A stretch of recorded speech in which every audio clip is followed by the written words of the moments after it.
Hello, intro class. Welcome to our second to last week of the semester. We are going to be talking about professional preparation this week, and I'm going to be giving you your final assignment and talking about sort of the last couple weeks here of the semester as we finish up spring 2020, pandemic spring 2020. I know it's been tough. I've been going through a lot of things too, so I know you guys haven't heard back from me quickly on some of your emails and your inquiries. I'm still trying to catch up from just really since the end of February when my father originally got sick, and I've been trying to sort of be back and forth to Minnesota to visit, dealing with the pandemic, all of that. So I am sorry. I know I haven't been the best that I can be for you, and I think we I've tried to adjust a little bit here down the stretch to try to just help all of you that are in your own struggles, whether that's having to work more because you're home now, or you are just kind of in a state of flux because things are not in the normal routine. You may be having troubles with your Wi-Fi. I mean, whatever. You have lots of things that you're dealing with too. So I've tried to adjust a little bit down the stretch here to accommodate all the situations that we're in. Um, and hopefully making these adjustments down the stretch here of the semester will help you. But you do have sort of these assignments that we have to finish up that are helpful for you as you move forward looking at the sport management industry. So the first thing I want to talk to you about is your professional organization assignment that you had that was due this week. It was assigned to you a couple weeks back now. You had to pick your own pro organization, do a little research on them, put together a little written component, and that was originally due Wednesday this week, but I pushed that to Friday by midnight. If you need more time to finish that, it's fine. And then you're supposed to do a 1 minute video as well, a 1 minute video on your professional organization, and email me a web link. So you need to make the 1 minute video, upload it to Vimeo or YouTube, make it public, and then copy and paste that link in an email to me on your pro organization. I haven't gotten any videos yet. I have gotten a couple of assignments, written component of the assignments. So some of you have stayed on top of that or have been, made a like keeping yourself aware of that due date. I fear that others of you haven't, you sort of lost track of that one, or you haven't thought about it since I posted it and talked about it a couple weeks ago. So get back on that, get that finished. I did want you to send me the pro sport organization that you wanted to do to get it verified, that we wouldn't have too many replicate organizations by the class, but I'm not worried about that. So select your organization. Again, it can be a pro franchise, it could be a manufacturing company, like a sporting goods company. It could be an organization that oversees a league, right? So like the NFL, or it could be the NCAA, whatever pro. I know NCAA is not pro, but professional. It's not necessarily pro, but professional league or sport organization is what I want you to focus on. Okay, you need to get that done because your final assignment has to do with that, like getting to learn and know about a pro organization more closely. And so I'm going to talk more about your final assignment, which is going to be due by the last day of class. Well, yeah, kind of the first, the May 1st, I guess. So anyway, yeah, so I'm going to talk about that a little bit more at the end of this short little lecture on Chapter 2. Chapter 2 covers professional preparation for you to be to go into the sport management industry.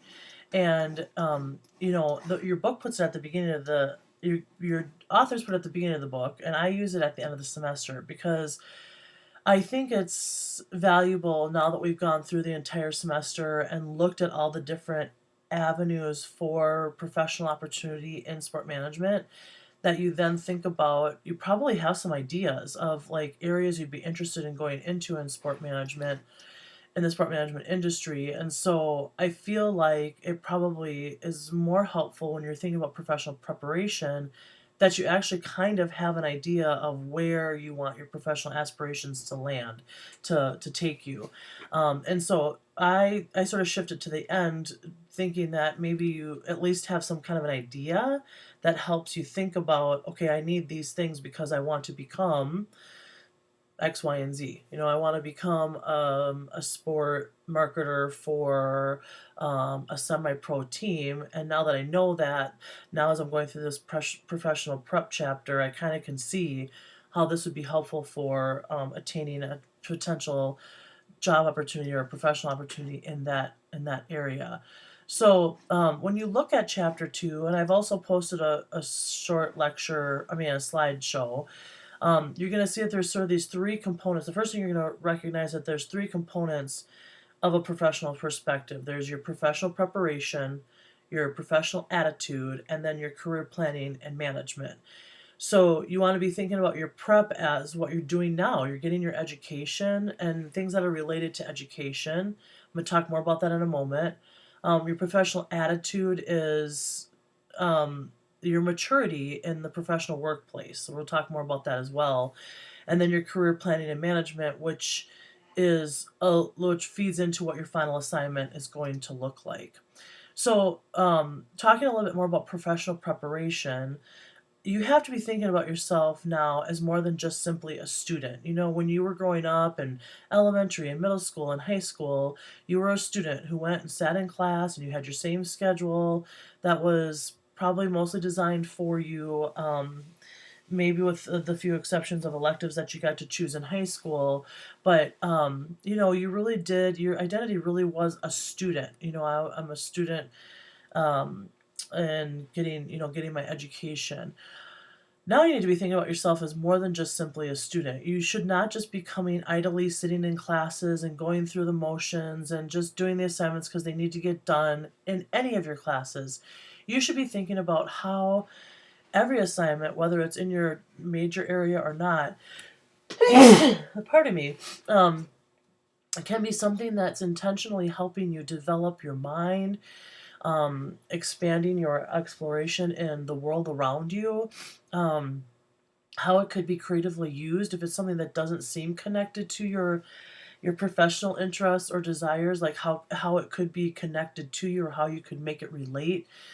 It's really important to think about how you demonstrate understanding and capabilities beyond what you're required in your major. So even if you're not a sport management major, how is this class that you took in a survey course about sport management, how is this helping your major? Because the same thing is true for no matter what major you have, especially at a school like Wittenberg, a liberal arts institution.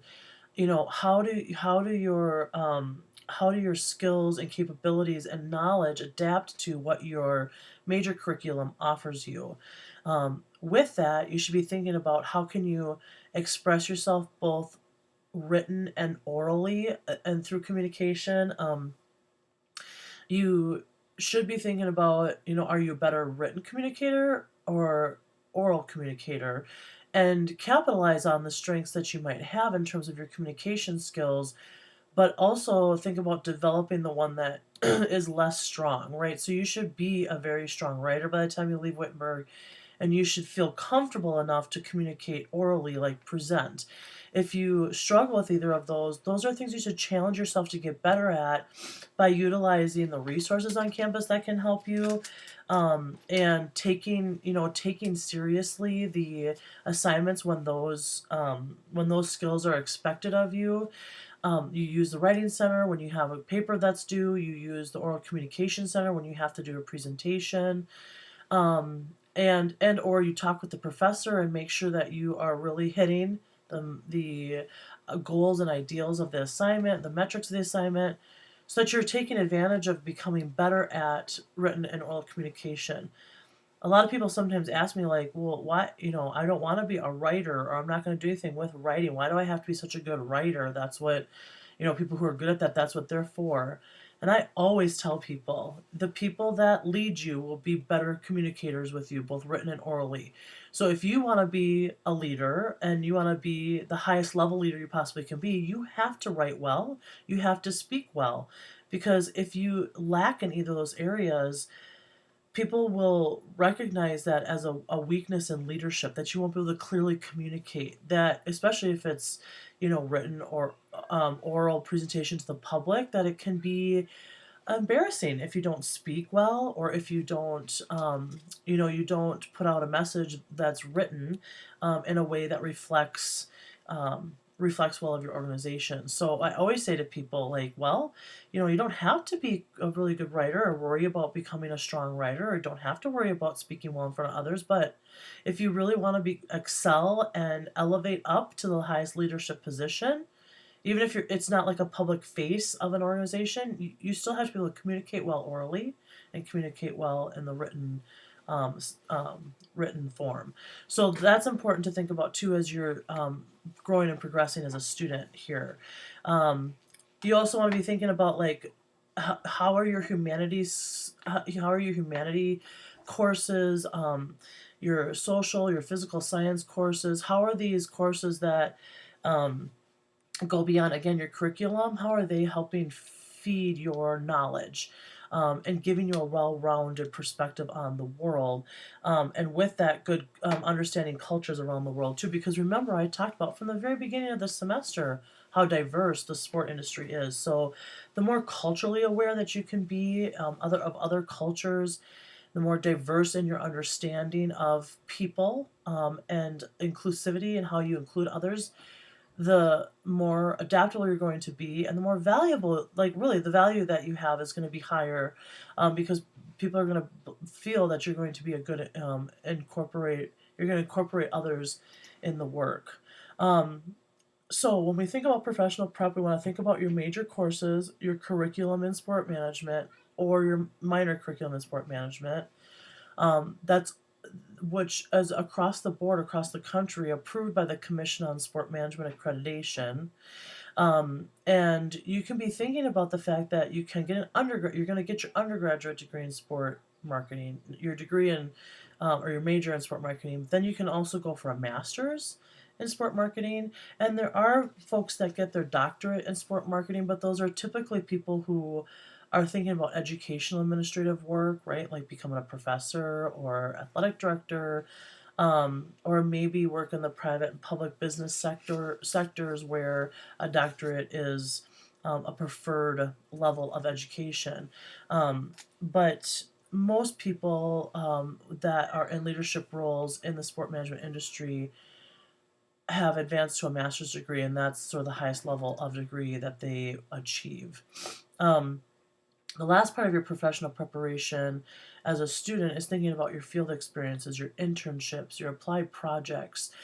You want to be thinking about the fact that most grads, about 2/3 or 3/4 of them, are working on or have had internships before they graduate. And while only about half of them are paid, they are all valuable to you, because that's where you start your networking. That's where you start to make impressions on people that you will be a good worker, a strong worker, adaptable, flexible, pay attention to detail, whatever those things are.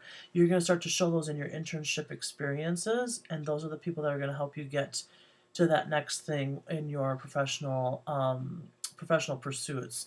And of course, the internships are an opportunity for you to see what does really happen in this environment. If you may think you want to work in a professional sport environment, then you go and you do an internship and you're like, actually, I want to work more closely with athletes, or I want to actually engage with the community and not just sit in an office and not really know about what the spectators' desires are, or work with the spectators, etc., right? Or you may think you want to be a high school athletic director, and then you do an internship with a high school athletic director and you find out sort of what their day-to-day tasks look like, and you may decide, like, oh, it's too far removed from the student athlete. I want to actually work with student athletes. So then maybe I want to work on being a coach, or I want to work on being an equipment manager or something. Like you have a little bit more consistent contact with students, student athletes. So it's good to do an internship to get that insight, right? And that's also where these interviews that I've asked you to do, or this interview that I've asked you to do, is helpful too, because you can really listen to people who are doing the work and the tasks in this industry and learn and understand what it really does take. They also think the other thing you can really learn through these is going into the second component of your professional preparation, which is or your professional development, which is your professional attitude. That's the second one, because what you'll learn about the professional workplace is how to fine tune your professional attitude. Two things that we've kind of talked about a little bit throughout the semester, not as much as I normally would like to, but is ethical decision making and critical thinking skills. You'll learn how those are paramount in your work as a professional in any industry. But it's becoming more and more important in the management industry that we think about good ethical decision making. How do we let our moral compass guide us? Um, it's really important that when you start to work in an organization, you understand what the code of conduct is. That is essentially your ethical code. And it's important that you think about and understand what the expectations and norms are in a business or in a workplace environment, because they could change from place to place. Even if you're in the same industry, like again, maybe you're in college sports, you're in one college athletic department, they may have their own norms and expectations, and you go to another athletic department at a college and they may have a whole different set of norms. Well, they're all both operating under an athletic department ideal at a college, but they can develop, because of leadership or whatever influences, different expectations and norms. So you really want to be thinking about what are explicit norms, like what are clearly stated in a code of conduct, or maybe policies, rules, and regulations of a department, or of a conference, or what you have to follow in terms of sort of your explicit norms, and then what are those implicit norms. They're not posted, they're not stated, but you can tell, like, okay, this is typical normal behavior. I can see everybody sort of falls in line with this type of decision making or this type of action, and so I see that this is kind of an implied normal way of acting. So one of the questions I ask in the PowerPoint is like, what are some of the norms at Wittenberg, just in general as a university? And I think, think about that. What are some of the implied norms at Wittenberg that, like, oh yeah, people kind of expect you to behave this way, even though it's not sort of explicitly stated in sort of a student code of conduct, or again, like policies and procedures.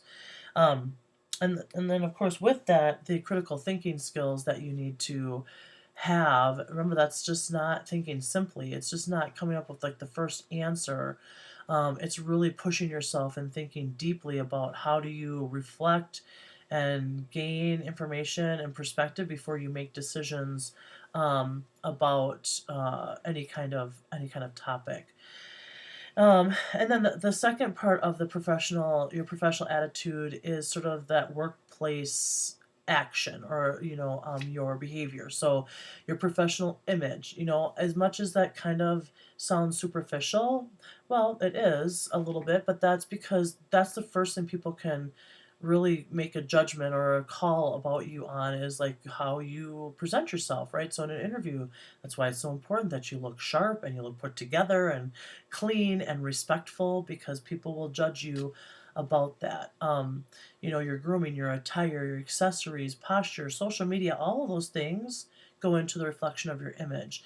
And, over half of what people, over what half of how people think about you is what they see in you, and not like see of you, not so much like what your likes and interests are, and sort of what you do for your personal servant vocation or things like that. It's like how they see you presented. um so with that, obviously beyond that, then there are other things that people will look at you for, and that is how you learn your job, how you understand the culture, the organization, um, how you like fit into the work ethic, how you develop your written skills, your teamwork skills, um, and how you continue to push yourself professionally. How do you continue to get better professionally? That's important too. And then with all of that, your business etiquette. How do you have sort of those your rules of engagement in the professional environment? How do you answer your telephone? What does your voicemail sound like? What's your general language in the office environment? How do you behave in a meeting? In a meeting that's in a boardroom, in a meeting that's one-on-one with your supervisor, in a meeting that's over a meal. How do you introduce people and greet people within the company? I mean, these are all important things to be thinking about, including those relationships that you develop with coworkers, whether that's romantic or not. Some office expectations is that you don't get involved romantically. It may be your own personal decision to not get involved romantically. But you have to manage all of those relationships one way or another, and it's important that you think about how to be professional about those in every situation. Um, or at every moment that you can. So the last one is your career planning and planning and management. This is what you're going to be kind of looking at as your final assignment for class. You want to be thinking about like what are your career decision steps that you have to take, which includes your self-awareness. You need to understand what your values are, what are your interests and your skills. I have a website posted on Moodle that will help you kind of use and identify what your values are and your interests, and then what maybe some jobs that fit into that for you in the sport management industry would be. And then it's important that you just research what are occupations, what are jobs, what are professional opportunities in areas that fit your interest and your skill set. And then to make some decisions about your career. What's the next step? What's the next step?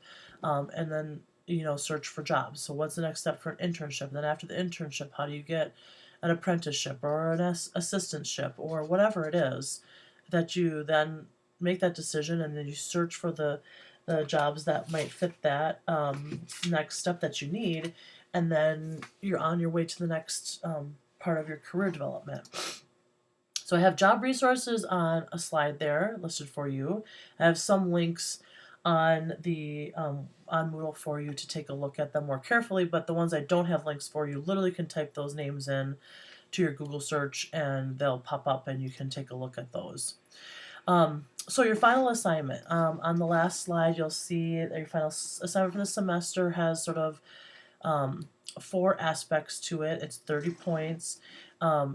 Please look at the assignment outline posted on Moodle for all of the details, but essentially what you're going to do is you're going to take your professional organization that you did your paper and video on. You're going to look at areas on their employment website, their human resource website or web page on their website, and you're going to look for job opportunities that would be most interesting to you, and you're going to create a proposal to do an internship in that area of their organization. So I'm going back to the whole marketing idea. If you want to become a sport marketing person, you want to be get into marketing for a professional sport franchise, you would look to find a job that would fit where you would get some experience as working in their marketing department. If you can't find something specific on their website, then just do a general search for sport marketing and see what pops up on the web, and just to get an idea of like what does it look like to have a job in sport marketing or internship in sport marketing. And you're going to create a position proposal that you will propose to someone in the organization for them to hire you, which means you also have to come with a cover letter and a resume. And then what you're going to do is you're going to have your cover letter, your resume, and your position proposal. And next week on either Wednesday or Friday, I will send you which session that you're going to present in. We're going to have a Zoom meeting, and we're going to all see each other for the last time this semester on Zoom, and you are going to share with your classmates the organization that you had chosen and why, and you're going to give us a sort of a quick idea, background description of the professional organization you chose, why you chose them, and then what you sort of considered for a position proposal and what you finally landed on. So, I chose the WNBA links because I love basketball. I'm a huge fan of theirs. I love their coaching staff and their general management, their front office leadership. I think it would be so amazing to market work in the marketing department for an organization that has won 4 championships in their professional league. And so I looked into what kind of positions I could do with marketing for a pro league, a pro team, and a pro league, women's pro league. And so I chose the links for that. I love the Twin Cities area. I'm from Minnesota. I've always followed the links since they've started. They've had some of my favorite players on their roster, like Lindsay Whalen, Maya Moore, Simone Augustus, Rebecca Brunson, Sylvia Fowles, etc. And so I found this marketing position that would be perfect because it has to do with social media. I feel like I'm pretty adaptable to social media. So my position proposal is to become a social media specialist in um, game day promotions for uh, the WNBA Minnesota Lynx. Okay, so yours will be a little bit more articulate than that and a little bit longer. You'll have about 3 minutes, but that's essentially what you're going to do, right? Why you picked a professional organization, a little bit about the professional organization, and then what you're sort of interested in and why you landed on the position proposal that you did. So, again, reading the outline for the assignment will help you probably understand more or get a little bit more insight on that. And of course, if you have any questions, you can email me. But by Friday this week, I'll be posting on Moodle which day next week that you'll be in our Zoom session. It's going to be from 9 to 10, either next Wednesday or Friday. If you are working and you have a conflict with that time, either of those times or the time that I put you in, you just need to let me know. If I have to do an evening session for people that might be working, I can either do that or we can do a one-on-one session, but I'll figure it out and we'll work it out so that everybody gets a chance to be seen and heard by me and hopefully some of your classmates. Okay, so that's kind of my last lecture for you. For our last thing I want to say to you in this lecture for the week, you'll have one more lecture next week that I'll post early in the week before we have our meetings, our Zoom meetings next week. But just a quick recap for you: get your pro assignment in by this week Friday, and you really should finish that before you do your final assignment, which you're going to present next week Wednesday or Friday. And then the written components, the proposal, the cover letter, the resume, will all be due next Friday by midnight. So whether you present on Wednesday or Friday, your written materials won't actually be due until Friday next week. So hang in there. If you are really struggling and you're feeling like really overwhelmed by what you have to do in the next week, next 2 weeks here by May 1st, then just contact me, reach out. We'll work it out. But hopefully everybody's doing okay and hanging in there and finding ways to connect with your friends and folks that you want to be talking to and seeing. And I really look forward to seeing you on the computer next week. So take care, everybody.